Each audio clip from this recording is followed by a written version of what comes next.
What's up everybody, it's the Leg Link here, and welcome back to another video. In today's video, we're taking a look at set 7655 Clone Troopers Battle Pack from LEGO Star Wars. The set includes 58 pieces and released all the way back in 2007. This is one of the first battle packs ever made, and one of the first clone battle packs as well. And this kind of started the whole trend of battle packs in Star Wars, mostly clone ones.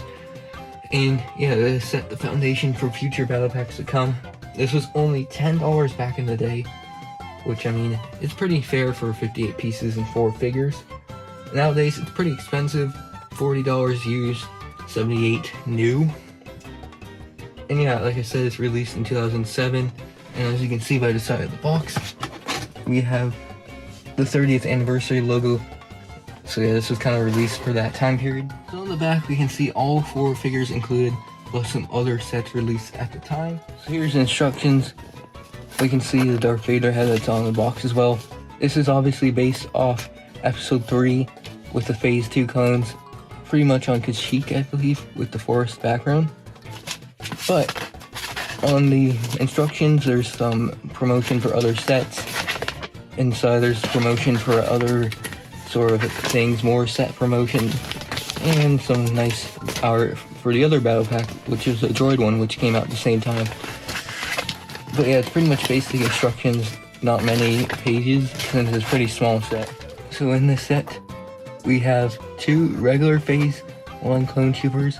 Here's the other one. They're both exactly the same, except some different accessories. So they both have the gun, but this one has the binoculars as well. And they're pretty basic, including some nice detailing for the armor, no leg printing or arm printing, and the helmet they used back in the day for the Phase 1 troopers, which isn't all accurate, but it's still pretty nicely designed and molded for the time. It's kind of a nostalgic piece since it was featured heavily back in the day. And of course, there's just a black head underneath because it shows through the visor. But yeah, it's a pretty cool figure in history. And the set gives you 2 of them, which is great. So back in the day, you could pretty quickly build your Phase 1 clone army, or Phase 2 I mean. So we also get a shock trooper in this set, which is another great addition. It's pretty much the same as the other clones, but this one has some red coloring on the armor, as well as the back. And then the helmet does have some red coloring as well, which I think looks a lot better with the red on it. I like all the stripes and stuff. Again, it's the same helmet mold, and there is black head underneath. But again, another great way to build up your clone army, since this set includes one of him. You can easily buy multiple, get more shock troopers.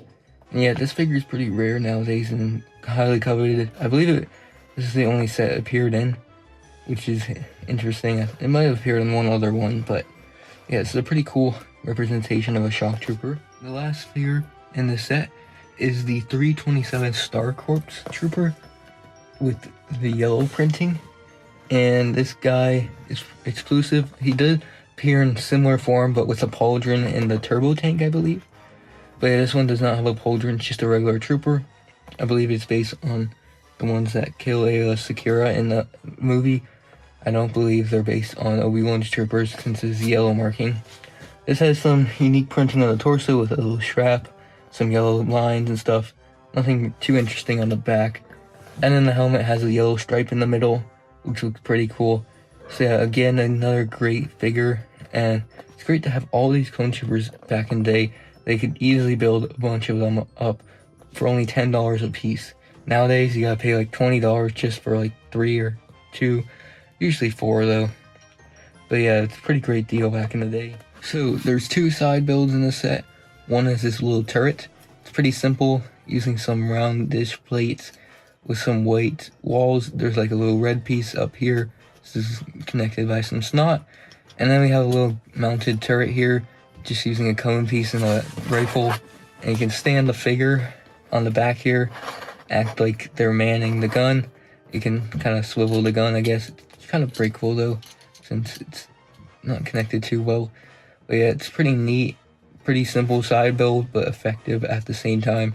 And it's fine to have multiples of these, since they're very basic and very actual, you know what I mean. It's kind of like these would actually be good to get multiples of, since you'd see many of these like at a battle or whatever. It's pretty cool and has a nice stand for your figure as well. We get a speeder as well as a second build. This looks familiar. It was kind of remade in the 2023 battle pack or 2024, can't remember. But yeah, it has the same yellow and red coloring as the last set. So you can see that red here, the white here, a bit more red at the back. So at the front here, these are these two special molded pieces for like the front. We have a little engine piece here, some other details. And at the front area, we have like two guns, which are using these like hose pieces, or megaphone, that were originally used as guns for Star Wars. And then we have these tops of fire hydrant hoses for the controls. We have two spots for clone troopers, so you can put one in the front and back. So just get this guy in the front and the other guy in the back. And what you can also do is the back has this little circular piece with the hole in the middle. You can set a gun there and have like a little turret as well. And we also have two more of those engine pieces. So it's a pretty simple build, but again, like the turret, you can have multiple of these and it doesn't really look weird. And it's a pretty simplistic design as well, which is nice. Overall, this set would lay the foundations for battle packs to come, and is a very important piece in Star Wars history. The figures are great for the time, including lots of great varieties of clones. Side builds, while basic, are still effective and good to have multiples of. And overall, this showed LEGO that battle packs were a great concept, and it would help them continue making them up until this day. So you have this battle pack, plus the droid one to thank. So I could probably give this set an 8 out of 10, just because of its history and great figures and stuff. But I hope you guys enjoyed this video. Make sure to check out my other videos and LEGO reviews. Check out my Discord, Instagram, all that. I'll see you all in the next one. Bye.